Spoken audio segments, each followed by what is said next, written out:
அருணகிரிநாத பெருமான் திருச்செந்தூர் முருகப்பெருமான் மீது பாடிய திருப்புகழ் பாடல் 91.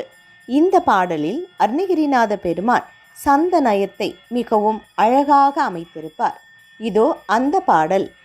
முந்து தமிழ் மாலை கோடி கோடி சந்தமோடு நீடு பாடி பாடி முஞ்சர் மனை வாசல் தேடி தேடி உழலாதே முந்தை வினையே வராமல் போக மங்கையர்கள் காதல் தூரத்து ஏக முந்து அடிமையேனை ஆலந்தானும் முனைமீதே தின்திமி தோதி தீதி தீதி தந்தன தான தான தான செஞ்சனகு சேகு தாளத்தோடு நடமாடும் செம்பொன் சிறிய கால் விசால தோகை துங்கானுகூல பார்வை தீர செம்பொன் மயில் மீதில் எப்போது வருவாயே அந்தன் மறை வேள்வி கால்கார செந்தமிழ் சொல் பாவில் மாலைக்கார அண்டர் உபகார சேவல்கார முடிமேல் அஞ்சலி செய்வோர்கள் நேயக்கார குன்று உருவ ஏவும் வேலைக்கார அந்தம் வெகுவான ரூபகார எழிலான சிந்துரமின் மேவு போகக்கார விந்தை குறமாது வேலைக்கார செஞ்சொல் அடியார்கள் வாரக்கார எதிரால செஞ்சமரை மாயக்கார துங்கரண சூர சூரைக்கார செந்தில் நகர் வாழும் ஆண்மைக்கார பெருமாளே.